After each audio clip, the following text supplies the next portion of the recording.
सबसे बड़ी बात है पिछले 2 सालों में जो हम सब पार्षदों को जो चैलेंज का सामना करना पड़ा।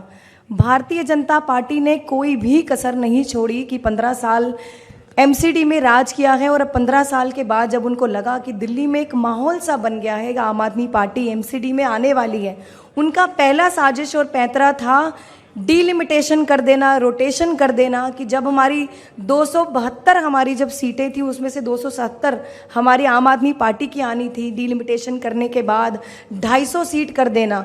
तब भी पूरी साजिश की गई कि किस प्रकार आम आदमी पार्टी की सरकार नगर निगम में ना बने। तो पहली वो साजिश उनकी फेल हुई और आम आदमी पार्टी की सरकार बनी। मैं मुख्यमंत्री जी का उनको धन्यवाद करना चाहूँगी कि आज मुझे मौका दिया एक मेयर बनने का, जो पहली बार चुनाव लड़ा और पहली बार छोटी सी उम्र में बिना एक्सपीरियंस के मुझे मेयर बनने का मौका दिया।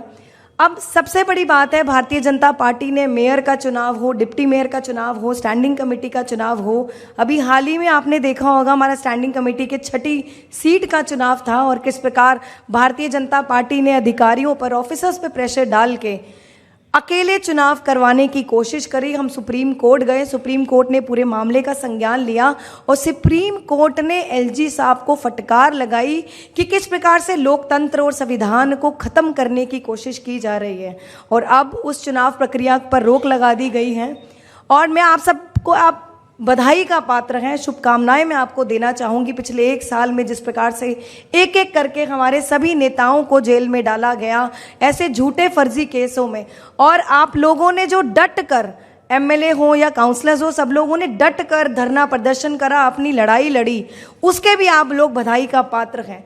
अब इम्तिहान की घड़ी हमारे लिए एक बार दोबारा से है। भारतीय जनता पार्टी साजिश फिर से करेगी। दिल्ली विधानसभा के चुनाव हैं और एक ही मकसद है भारतीय जनता पार्टी का पूरे देश में कि किस प्रकार कोई विधायक हो, काउंसलर हो, उनको तोड़ा जाए, डरा के, धमका के, लालच दे के पार्टियों को खत्म किया जाए।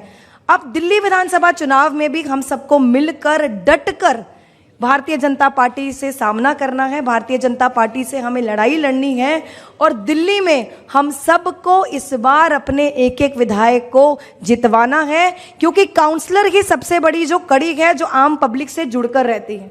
काउंसलर का डे टू डे इंटरैक्शन जनता से होता है, डे टू डे इंटरैक्शन जो है पब्लिक से होता है, सबसे ज़्यादा करीबी काउंसलर रहता है। तो काउंसलर की जिम्मेदारी सबसे ज़्यादा की है।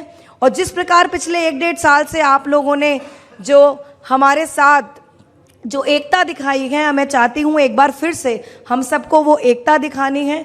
जो केजरीवाल जी का विजन है, जो पिछले 10 साल से हमने अच्छी शिक्षा पर काम किया, अच्छे अस्पतालों पर काम किया, बुजुर्गों के लिए, महिलाओं के लिए पॉलिसीज लाए, उसी प्रकार हमारे को आने वाले समय में भी दिल्ली विधानसभा में भी ऐसे ही कामों को जारी रखना है।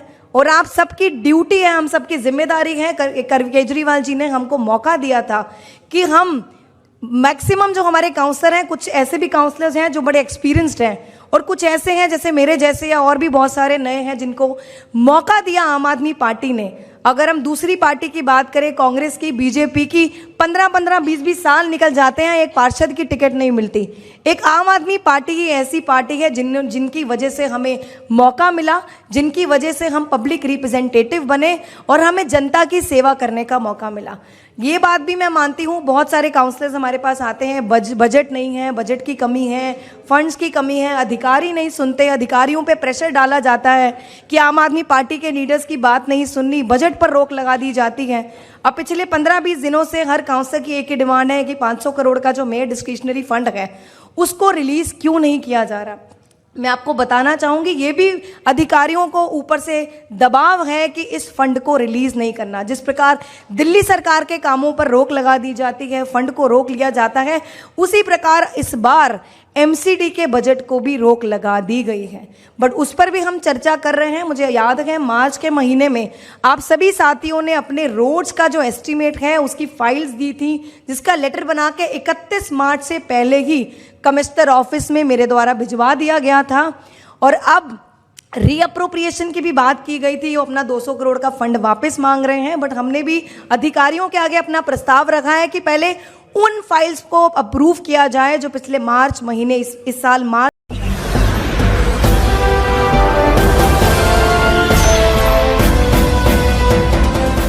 आप देख रहे हैं लाइव न्यूज 99 राष्ट्र सबसे पहले।